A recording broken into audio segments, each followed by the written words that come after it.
அந்த இடத்துக்குள்ள அண்ணாமலையும் அதுக்கு பெரிய கருவி, பெரிய வெப்பன், பெரிய செல்வாக்கான தலைவர். ஸோ அண்ணாமலை யாரும் குறைச்சி மதிப்பிடாண்டா. ஸோ அண்ணாமலை அவர்கள் புதிய கூட்டணி, அதாவது பிஜேபி இல்லாத அவர் ஒரு புதிய கூட்டணியை உருவாக்குவாரா? அது வந்து பார்த்தீங்கன்னா இல்லைன்னா பிஜேபியோட ஒரு காவலாளியாகவே வந்து பார்த்தீங்கன்னா இருப்பாரா? டிஎம்கேக்கு பிடிமாங்க, என்னங்க நீங்க முட்டாள்தனமா கண்ணெதிர நடக்கக்கூடிய சம்பவங்களை தெரியாம கேனத்தனமா பேசிட்டு இருக்கீங்க, முட்டா பசங்க.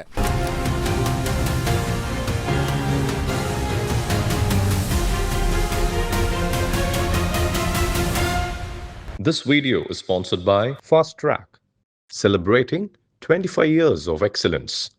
Download your Fast Track app now. Kun Volkswagen, Chennai, Pondicherry, and Bangalore. Epic Toyota, the new landmark of Anna Salai, Chennai Podcast Studio, unleashing powerful conversations with black magic cameras. Cresco Cars, leading dealers of Maruti Suzuki. வணக்கம் and welcome to Times of Republic. Times talk with C P Naveen, editor and publisher Times of Republic. இன்று நம்மோடு இணைந்திருக்கும் மூத்த அரசியல் விமர்சகர் திரு ரவீந்திர துரைசாமி அவர்களை times of republic குடும்பத்தின் சார்பாக வரவேற்கிறோம். வணக்கம் நவீன். சார் எப்படி சார்? டைரக்டாக நம்ம நிகழ்ச்சிக்குள்ள போயிடலாம் சார். திரு அண்ணாமலை அவர்கள் வந்து பல்வேறு போராட்டங்களை முன்வைத்திருக்கிறார். பல்வேறு போராட்டங்களை அவர் வந்து பிரசிடென்ட்டாக இருந்த காலத்தில் பிஜேபியில் அதுக்காக கைதும் செய்யப்பட்டிருக்கிறார். வீட்டு வாசல் இறங்கணுன்னே அப்படியே கூட்டு போயிடுவாங்க மண்டபத்துக்கு. நீங்கள் பார்த்துருப்பீங்க, உங்களுக்கு தெரியாது இல்லை. இந்த மாதிரி நிறைய போராட்டங்கள் முன்வைக்கும் போது அவர் மக்களின் செல்ல பிள்ளையாக கருதப்படுகிறாரா இன்றும்? தமிழக பாஜகன்னா அதுக்கு அடையாளம் அண்ணாமலை, சந்தேகமே இல்லை. நீங்கள் பார்த்துருப்பீங்களே மதுரையில் நேற்று பிரியன் பேசுகிறார் புதிய திறமலையில். சார் அது செட்டப் பண்ணது சாருங்கிறார். இயல்பாக வந்த ஒரு பெரிய கூட்டம், இயல்பாக வந்த விண்ணை பிளக்கும் ஒரு ஆதரவு. அண்ணாமலை தான் தமிழக பாஜகவின் அடையாளம் என்பதை காட்டக்கூடிய ஆதரவு. அப்போ நீங்கள் அதை வந்து செட்டப்னு சொன்னால் அப்போ அண்ணாமலை ரொம்ப பவர்ஃபுல். நாம் 2029 மக்களவைத் தேர்தலில் மோடி வெற்றிக்கு அண்ணாமலை தேவை. இது என்னோட ஆணித்தரமான கருத்து. மோடி வெற்றி பெறணும் 2029 மக்களவைத் தேர்தலில். we are doing Modiji for PM 2029. அதுக்கு அண்ணாமலை ஒரு தவிர்க்க முடியாத சக்தி. 11.4% வாக்குகள். அண்ணாமலை ஒரே குட்டையில் ஊறிய மட்டைகள். ஜெயலலிதா ஊழல் பெருச்சாளி, அதிமுக ஓபிஎஸ் டிடிவி கையில் வரும். இப்படி பல விஷயங்களை முன்னெடுத்து எடுத்த வாக்குகள். அந்த சாதனை வாக்குகள் மோடி பிரதமர்னு 2024 விழுந்த அந்த வாக்கள் 29 சிந்தாம சதராம விழுறதுக்கு அண்ணாமலை தேவை. மற்றபடி நமக்கு எடப்பாடி 20% கொண்டு வராரு, அதுவும் தேவைதான் நமக்கு. ஒன்று நம்ம கொண்டு வருவோம். 98 வாஜ்பாய், எங்கள் பிரதமர் வாஜ்பாய், உங்கள் பிரதமர் யாருன்னு கேட்ட மாதிரி எங்கள் பிரதமர் மோடி, உங்கள் பிரதமர் யார், 4வது முறை மோடி பிரதமராக வாராருன்னு கேட்கக்கூடிய அந்த களத்துக்குள்ள அண்ணாமலை ஒரு பெரிய பிளேயராக தேவை. ஸோ அண்ணாமலை எந்த அளவுக்கு முக்கியமானவருங்கிறது குப்பன் சுப்பன் டாம் டிக்கன் ஹரிக்கு தெரியாது, தாமோதாஸ் நரேந்திர மோடிக்கு தெரியும். அதனால தான் மோடி பிஎம்ஓவில் அண்ணாமலை டீமோட அந்த லெட்டர் இருக்குது. பலத்துக்கு ஏற்ற பங்கீடு வேணும், 2 ரெட்டலைன்னா 1 தாமரை வேணும். 10% வாக்கு குறைஞ்சா 2024 கலத்தி விட்ட மாதிரி எடப்பாடி 29 டிச் பண்ணிட்டு போயிடுவார். Master the art of ditching Edappadi Palaniswami. இதைத்தான் 24க்கு முன்னாடி நான் சொன்னேன். சரியாச்சா இல்லையா? சன் தொலைக்காட்சியில் என் நண்பர் குணா நிகழ்ச்சியில் நான் சொன்னேன், என்னங்க ஒரு தலைவரை இப்படி சொல்கிறீங்கன்னு. நான் சொன்னேன் சரியாச்சா இல்லையா? அந்த தலைவர் டிச் பண்ணாரா இல்லையா? நம்மளுக்கு லிஸ்ட்டு தெரியும், சில லிஸ்ட்டுகள்லாம் நமக்கு தெரியும். நீங்கள் வேறு யாரை வேணாலும் டிச் பண்ணிட்டு போங்க சார், அது உங்களுக்கும் அவங்களுக்குள்ள வேலை. None of our பாதரைசேஷன். பட் மோடியை நீங்கள் நாளைக்கு டிச் பண்ணிடக்கூடாதுங்கிறதுல நாங்கள் அலர்ட்டாக இருக்கிறோம். 29 மக்களவை தேர்தலில் சும்மா இங்கே பேசிடுவோம். 29 தான் மோடிக்கு, 26 ஒன்றும் இல்லாமா? ஐயோ 29 நீ தான் கலத்தி விட்டுட்டு போயிருவிய. 2021 தோல்விக்கு பாஜக காரணம்னு சொல்லி நீ தானே கலத்தி விட்ட 24. அதே மாதிரி மீண்டும் கலத்தி விட மாட்டான்னு எப்படி தெரியும்? ஸோ அண்ணாமலை தான் செக் மேட். அண்ணாமலை தான் சின்ன கவுண்டர் தான் பெரிய கவுண்டருக்கு செக்கு. பெரிய கவுண்டரை முழுசையாக நம்ப முடியாது. ஸோ தமிழக பாஜகவின் முகம் அண்ணாமலை. மோடியை 29 பிரதமராக்கிறதுக்கு தமிழ்நாட்டிலேருந்து 30 எம்பி சீட்டு கொண்டு போனோம். அதற்கு பலர் ஒர்க் பண்ணுறாங்க. நானும் பெரிய அளவில் ஒர்க் பண்ணுவேன். அதுக்கு இப்போ நான் டிக்ளேர் பண்ணிட்டேன். அந்த இடத்துக்குள்ள அண்ணாமலையும் அதுக்கு பெரிய கருவி, பெரிய வெப்பன், பெரிய செல்வாக்கான தலைவர். ஸோ அண்ணாமலை யாரும் குறைச்சி மதிப்பிடாண்டாம், ஜஸ்ட் லைக் தேட் யாரும் பேசாண்டாம், எல்லாம் மோடிக்கே தெரியும். சரி, விசிகாவின் தலைவர் திருமாவளவன் அவர்கள் வந்து நிறைய கரப்ஷன் குற்றச்சாட்டை வந்து திரு அண்ணாமலை மீது வைக்கிறாரு. அது என்ன சார், தனியான வன்மமா இல்லை அது உண்மையா? தங்களின் பார்வை எப்படி சார் அந்த விஷயத்துல? நீங்கள் வந்து ஆட்சி அதிகாரத்தில் இல்லாதவர், அப்போ அவர் ஏதாவது பண்ணால் ஒரு அமைச்சரோட தொடர்பு தான் பண்ண முடியும். எந்த அமைச்சர் அந்த அமைச்சர் மேலே வைங்க. ஏதாவது ஒண்ணு இந்த மாரி அமைச்சர வந்து ஈடிய வச்சு மிரட்டிட்டு, அதுக்காக நீங்க செட்டில்மென்ட் வாங்கிறீங்க. இதெல்லாம் வந்து அந்த ஈடியை வச்சிருக்கக்கூடிய அமைச்சர் மேலே அந்த குற்றச்சாட்டை வைங்க. அமைச்சர் இந்த மாதிரி பண்ணுறாருன்னு சொல்லுங்க. அமைச்சர் தான் அதுக்கு ரெஸ்பான்சிபிலிட்டி. சார் அண்ணாமலை பின்வரும் காலத்தில் ஏதாவது பெருசா திட்டம் வச்சிருக்காரா சார்? நீங்க வந்து எந்த திட்டமும் இல்லைங்க. அவர் தான் தமிழக பாஜகங்கிறது மோடிக்கு தெரியும். 29ல மோடி பிரதமர் ஆகுதுக்கு அவரு ஒரு ஃபோர்ஸா தேவைங்க. அந்த எண்ண ஓட்டத்தில் தான் நானும் அண்ணாமலையை நான் புகழ்ந்து பேசிட்டு இருக்கேன். யதார்த்த உண்மையை அண்ணாமலை பற்றி பேசியிருக்கேன். இதுக்கு பொன் ராதாகிருஷ்ணன் ஜாதிக்காரரு வருத்தப்படுவார் ஊரில். பட்டு தமிழிசை அம்மையார் அவங்க ஒரு கட்டத்தில் சசிகலாவை வரவிடாமல் பண்ணது மிகப்பெரிய சாதனை. அந்த லாயல்ட்டிக்கு மோடி ரிவார்ட் பண்ணியிருக்காங்க. இன்னொருத்தர்னா தமிழிசை அம்மையார் மாதிரி லாயல்ட்டியோட ஸ்ட்ராங்காக நின்றுக்க முடியாது. அதுக்கு அந்த அம்மையாருக்கு என்னைக்கும் பாராட்டுகள் தான். என்றாலும் அவங்க அண்ணாமலையை பற்றிய யதார்த்த உண்மையை நாம் சொல்றதுக்கு என் மேலே அவங்களுக்கெல்லாம் வருத்தம் இருக்குது. அதுக்காக நம்ம உண்மையை சொல்லாமல் இருக்க முடியாதுல்ல Naveen. What we are saying is true. Sir Annamalai வந்து டிஎம்கேவோட பிடி. அண்ணாமலை வந்து பார்த்தீங்கன்னா பிஜேபியில் இருந்துக்கிட்டு டிஎம்கேக்கு உதவி செய்கிறாரு. ஆனால் அதை ரொம்ப இன்டலெக்சுவலாக செய்கிறாரு அப்படின்ற கருத்துக்கள்லாம் ஏன் அண்ணாமலை அவர்கள் வந்து பார்த்தீங்கன்னா ஒரு எதிர்ப்பு தெரிவிக்க வேணாம், அதை பற்றி ஏன் வந்து பேச மாட்டாரு? எங்க மோடி டிஎம்கேக்கு பிடிமாங்க. என்னங்க நீங்கள் முட்டாள்தனமாக கண்ணெதிர நடக்கக்கூடிய சம்பவங்களை தெரியாமல் கேனத்தனமாக பேசிட்டு இருக்கீங்க முட்டா பசங்க. எப்பா ராஜ்நாத் சிங்கை விட்டு கலைஞருக்கு நாணயம் வெளியிட்டு கலைஞர் நினைவிடத்துக்கு அண்ணாமலையும் போவதுக்கு டெல்லி தலைமை சொல்லும்போது அண்ணாமலை என்னப்பா செய்வார்? போய் தானப்பா ஆகணும் அண்ணாமலை. இப்போ கலைஞர் நினைவிடத்துக்கு போகணுன்னு ஒரு அமைச்சரை மத்திய அமைச்சரை அனுப்பி 22 எம்பியும் தேவைப்படுது. மோடி அனுப்புனாருன்னா நயினார் போகாமல் இருப்பாரா?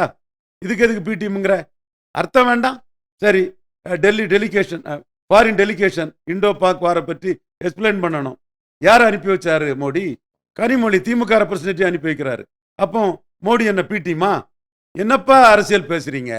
முழு பூசணிக்காய சோத்துல மறைக்கிற அரசியல் பேசுறீங்கள? அர்த்தம் இல்லை, அறிவில்லை. அப்ப இதை சொல்லிட்டு பேசினி. இங்க நமக்கு வந்து எதிரி காங்கிரஸ் தான். காங்கிரஸ் இன்க்ளூசிவ் அலையன்ஸ்ல திமுக இருக்க தான் எதிரி. திமுக காங்கிரஸை விடாது. இன்னைக்கு கொள்கை ரீதியான இதுன்னு ஸ்டாலின் போட்டிருக்காருல்ல, பார்த்தீங்கல்ல? ராகுல் காந்தி பிறந்த நாளைக்கு ஐடியாலஜிக்கல் அந்த இதெல்லாம் போட்டிருக்காங்க. அப்போ ஐடியாலஜிக்கலாக ஒன்றா இருக்காங்கன்னு சொல்கிறாப்புல.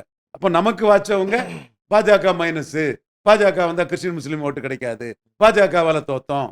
அவங்கள செக் பண்ணி அடித்து அவங்கள டெபாசிட் இழக்க வச்சு இந்த அளவுக்கு இறக்கி கொண்டு நிறுத்தினது மோடிக்காக அண்ணாமலை. இதுதானங்க உண்மை. மோடியே ஸ்டாலினுக்கு பெரிய முக்கியத்துவம் கொடுக்காரு. என்ன நீ பேசிட்டு திடுற அர்த்தம் இல்லாமல்? யாருப்பா அந்த அறத பழசான விஷயங்களை பேசிட்டு இருக்கக்கூடிய ஆளுங்க? அறத பழசான விஷயங்கள். சார் மோடி, இபிஎஸ், அண்ணாமலை அவர்கள் மோதலின் பின்னணி என்ன மோதல்? அவங்க அண்ணாமலை, ஏடிஎம்கே என்ன எடப்பாடி அவர்கள்? மோடி கூட மோடக்கூடிய அளவுக்கு ஒன்றும் இபிஎஸ் பெரிய ஆள் இல்லை. அவர் ஜெகன் ரெட்டி மாதிரி நவீன் பட்நாயக் மாதிரி எம்பி கையில் வந்துடும் நினச்சாரு. நான் தான் சொன்னேன், ஒரு எம்பி எடப்பாடி பழனிசாமி ஜெயிக்க முடியாதுன்னு சொன்னவன் இந்த ரவீந்திரன் துரைசாமி. இல்லைன்னு மறுத்தர முடியுமா ரங்கராஜ் பாண்டே? இல்லைன்னு மறுத்தர முடியுமா ஜேவிசி சர்ராம்? இல்லைன்னு மறுத்தர முடியுமா கோலாகல சீனிவாஸ்? அவங்களும் மோடி ஆதரவாளர் தான், என் நண்பர்கள் தான், பாசத்துக்குரிய சகோதரர்கள் தான். கேட்க வேண்டியதை கேட்டுறணும். யார் மறுக்க முடியும்? அன்னு சொன்னேன், டிக்ளேர் பண்ணி சொன்னேன். நாடார் பெல்ட் 3 தொகுதியிலையும் எடப்பாடியை டெபாசிட் இழக்க வைப்பேன்னு சொன்னேன். சொல்லி செய்து காட்டினா இல்லையா? அது நான் மின்னல் ஸ்டீபனை வச்சு பண்ணனா, முத்திரமேசை வச்சு பண்ணனா, கார்த்திகேய நாடாரை வச்சு பண்ணனா, யாரை வச்சு பண்ணனா, நான் டைரக்டாக போய் எத்தனை பஞ்சாயத்து தலைவர்கள் யாரெல்லாம் பார்த்தாங்கலாம் வேற விஷயம். இஷ்யூ போய் சேரும். அன்னைக்கு இது இன்னொரு விஷயம் சொன்னேன். 2006 வைகுண்டராஜன் வி மினரல்ஸ் அதிபர் ஆஃபீஸில் நான் இருக்கும்போது, நான் கண்ணன் எல்லாரும் இருக்கும்போது, பெரிய மனுஷன் அதில் எல்லாரும் இருக்கும்போது வராரு. எலெக்ஷன் முடிஞ்சதும் சொல்கிறாரு, அண்ணே நான் சிவந்தி ஆயத்தன் சரத்குமார் எல்லாத்தையும் ஒத்த ஆளாக நின்று அடிச்சு தூக்கி போட்டுட்டீங்களே. அவரையும் சேர்த்து சொல்கிறாரு. அவன் தான் பெரியவன், பெருந்தன்மை உள்ளவன். ரவீந்திரன் துரைசாமி நாடார் கம்யூனிட்டிக்குள்ள ஒரு கருத்தை விதைச்சானா அது ஜெயிக்குங்கிறத வைகுண்டராஜன் ஒத்துக்கிட்டார். நியூஸ் 7 அதிபர் எனக்கு டிஸ்டன்ட் ரிலேட்டிவ் தான். அவர் வந்து ஓப்பனாக ஒத்துக்கிறார். சிவந்தி ஆயத்தனும் சரத்குமாரையும் மீறி என்னோட கருத்து அங்கே நின்றுன்னு ஒத்துக்கிறார். 96 நாங்கள் இதான் பண்ணோம். ஒரு ஜாதி ஆட்சி, கள்ளச்சார ஆட்சி, கந்து வெட்டிக்காரன் ஆட்சின்னு ஜெயலலிதாவை அடித்து நொறுக்கணும். அதனால தான் ஜெயலலிதா கடைசியாக பதறி போய் நாடார்கள், சேர சோழ பாண்டியர்கள், தென்னிந்தியாவை ஆண்ட அரச மரபினர்னு நாடார்களை குளோரிஃபை பண்ணாங்க. எங்கள் உழைப்பு எங்கள் 2 தடவை நாங்கள் நிரூபித்து காட்டினால தான். அப்போ எடப்பாடி பழனிசாமி, சிவி சண்முகமும் அடிமையாக தான் இருந்தாங்க.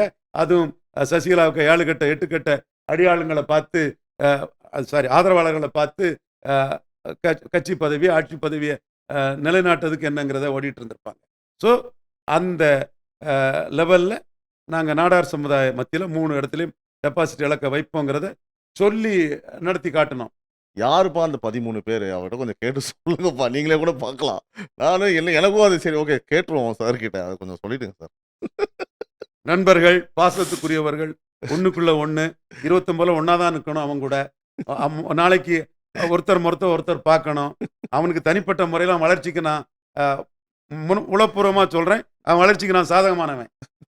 கருத்தியெல்லாம் எனக்கு அவன் எதிராக போயிட்டான். தம்பினாலும் அடித்தாதான் என் மிஷினில் நான் நிற்க முடியும். அவ்வளோதானே தவிர மற்றபடி அவன் வளர்ச்சிக்கும் அவன் உயர்வுக்கும் நான் உளப்பூர்வமாக ஆதரவானவன். எல்லாருக்கும் தெரியும். எல்லாரும் தம்பிகள் தான். 13 எல்லாருக்கும் தெரியுங்க. இந்த விஷயம் தெரியுங்க. அவன் பாசிட்டிவ் ஃபார் தம், அவன் positive for their growth, whatever may be the growth in their field, I am positive towards them. அது அவங்களுக்கே தெரியும். அண்ணாமலை அவர்கள் அதிமுக கூட்டணி இப்போ அமைவதற்காக பதவியிலிருந்து அந்த பதவியில இப்போ இல்லை அப்படி வச்சுக்கலாம். நீக்கினாங்களா மாற்றினாங்களா நீங்க சொல்லுங்க கருத்தை. இப்போ அந்த பதவியில இல்லை, பிரசிடென்ட் பதவியில இல்லை. கூட்டணிக்காக அவர் வெளியில வந்துட்டார். இன்னொரு தேசிய பதவியில இருக்காரு சார். இதுல பாத்தீங்கன்னா சார் லைக் அண்ணாமலை அந்த வெளில வந்ததுக்கு அப்புறம் இதுக்கு ஏதாவது ஒரு ஐடியாலஜி இருக்கா? அண்ணாமலை அவர்களுக்கு ஒரு பெரிய திட்டம் வைத்திருக்கிறாரா?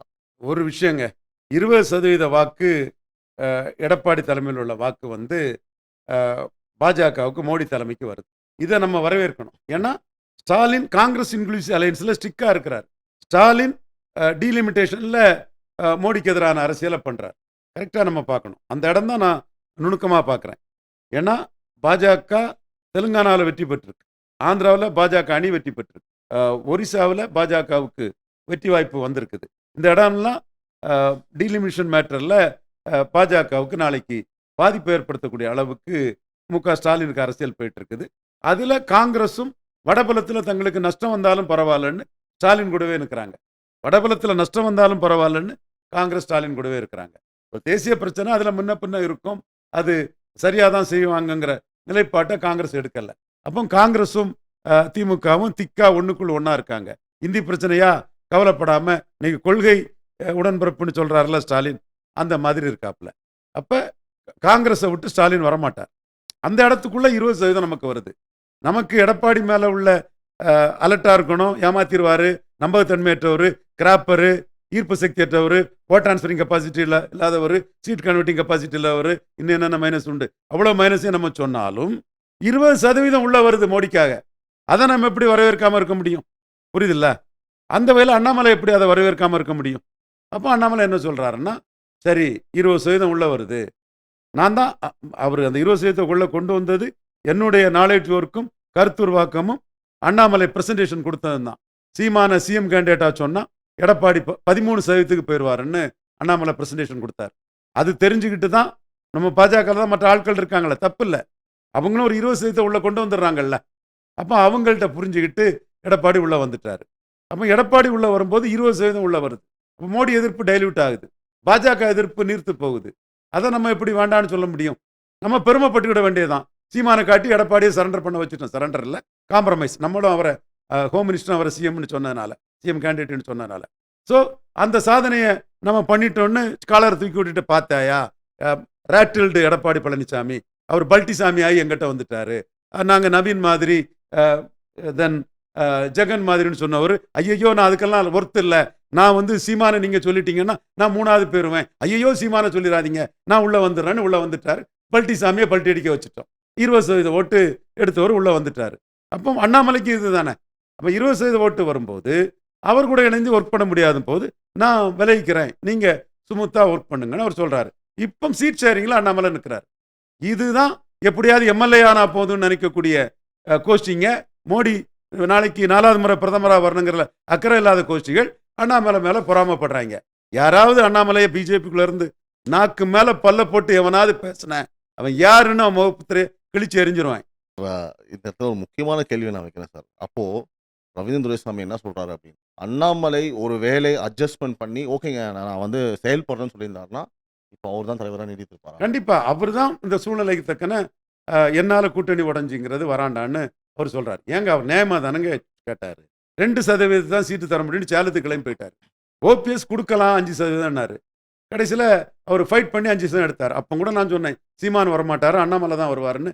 என் இதே இருக்குது, என் தம்பி தான் சீமான். பட் எது நடக்குமோ அதை தான் நான் கரெக்டாக ப்ரிடிக்ட் பண்ணேன். நகர்ப்புற உள்ளாட்சி தேர்தலில் இப்போ சீமான் பெரிய ஹீரோவாக இருக்கிறாரு, எடப்பாடி அந்த ஹீரோயிசம் இல்லை பல்ட்டிசாமி ஆயிட்டானான்னு சொல்லும்போது ஜாதி அடிப்படையில் சொல்கிறாங்கிறானுங்க. அப்படின்னா நான் அன்னைக்கே அண்ணாமலை 3வது வருவார், சீமான் வரமாட்டாருங்க தானே ஏன் சொன்னேன். அப்போ அந்த ஜாதி இல்லையா சீமான், இப்போ தான் இந்த ஜாதிக்கு வந்துட்டாரா? எடப்பாடி பல்ட்டிசாமி ஆயிட்டாரு, அவரை லீடர்ஷிப்பில் சீமான் வீக்கன் பண்ணுவாருங்கிறது தெளிவு. அதைத்தான் நான் சொன்னேன். அப்போ நகர்ப்புற உள்ளாட்சியில் அண்ணாமலை சாதிச்சிட்டாரு. அது பிறகு மக்களவை தேர்தல் 12 சீட்டு கேட்டார் அண்ணாமலை, 6 சீட்டுன்னாரு.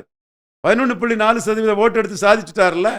எங்க உங்களுக்கு பிரைம் மினிஸ்டர் கேண்டிடேட் உங்களுக்கும் இல்லை சீமானுக்கும் இல்லை. சீமானுக்கு இல்லையா நீங்கள் புதுச்சேரியில் போனீங்க? உங்களுக்கு பிரைம் மினிஸ்டர் கேண்டிடேட் இல்லை, சீமானுக்கும் இல்லை. ஏன் கன்னியாகுமரியில் 4வது போனீங்க? சரிங்க, இடைத்தேர்தலில் 1980 மக்கள் தலைவர் எம்ஜிஆர் மக்களவையில் தோக்கும்போது பனைமரத்து பட்டியலில் ஜெயித்தார். அவரோட கூட்டணி கட்சி வேட்பாளர் கேமச்சந்திரன் நாயர் மக்கள் தொண்டர், அவர் திருவட்டாரில் ஜெயித்தார், மிகப்பெரிய மக்கள் தொண்டர் ஜெயித்தார்.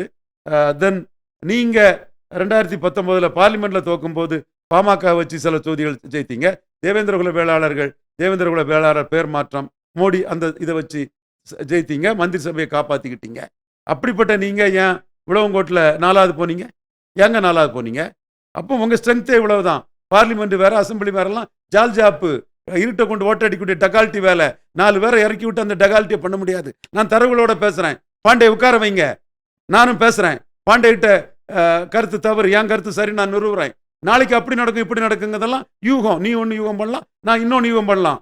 பட் நடந்த விஷயத்துல எவனும் மாற்றி மறித்து தெற்றி திரிச்சு பேசக்கூடாது. சார் ஏடிஎம்கே, பிஜேபி, கம்யூனிஸ்ட் கட்சிகள் இவங்க மூவருமே அரசியல் பேசும்போது நிறைய இடங்களில் அண்ணாமலையை பற்றி பார்த்தீங்க அப்படின்னா அண்ணாமலை ஒரு பொலிட்டிக்கல் ஹீரோ அப்படின்னு உள்கருத்து அந்த மாதிரி இடங்களில் பேசுகிறாங்களா சார்? அது அந்த மாதிரி விஷயம் நடக்குது. பொலிட்டிக்கல் ஹீரோ தாங்க.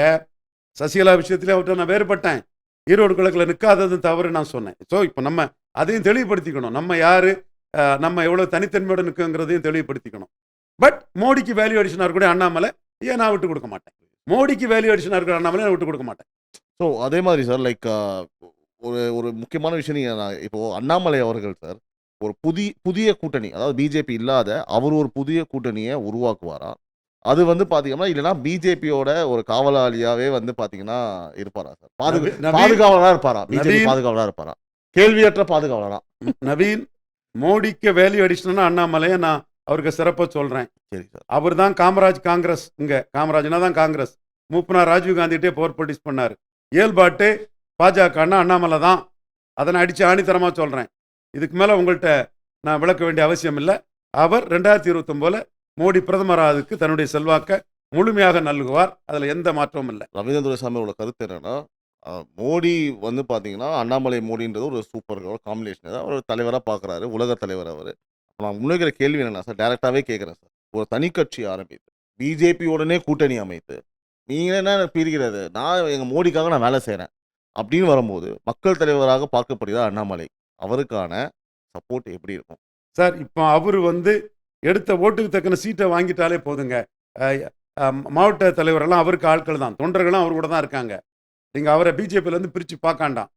தேவை எடுத்த ஓட்டுக்கு தக்கன சீட்டை வாங்கணும். இதில் தான் செக்கு. இதில் தான் எடப்பாடிக்கு ஆளுங்க விவரம் தெரியாமல் பேசிகிட்டு இருக்காங்க. ஏற்கனவே சசிகலா விஷயத்தில் நம்ம ஜெயித்ததும் தெரியும் உங்களுக்கெல்லாம். பட் அதில் நான் சவுக்கு சங்கர் சொல்லலை. இந்த இடத்துக்குள்ளே ஸ்டேட் பிஜேபியை குறைச்சி பேசுகிறான் தான் தம்பி சவுக்கு சங்கர், இவப்புலையும் சூப்பர் ஸ்டார். ஆனால் அன்னைக்கு அவனுக்கு இருந்த பெருந்தன்மை எவனுக்கும் கிடையாது. சில்றா பசங்க எல்லாம் சில்றா பசங்க. சவுக்கு சங்கர் பெருந்தன்மையானவன். யூ ஆர் கிரேட்னு நம்மளை போட்டு புகழ்ந்தான். அந்த பெருந்தன்மை தம்பிக்கு உண்டு. அதை நம்ம மறுக்கக்கூடாது, மனச்சாட்சியோட பேசணும். ஆனால் இன்னைக்கு தம்பிக்கு கருத்து தப்பு. பிஜேபி கொடுக்குற எம்எல்ஏ வாங்கிட்டு போயிடுவாங்கன்னு தம்பி சொல்கிறான். இல்லை, பலத்துக்கு தக்கான சீட்டை பிஜேபி வாங்கும். அவன் என் தம்பி தான், சூப்பர் ஸ்டார் தான். அதில் நான் அவனை மறுத்து என்னையும் பேச மாட்டேன். பல்வேறு விஷயங்களை பகிர்ந்ததுக்கு மிக்க நன்றி அண்ணா. தேங்க்யூ.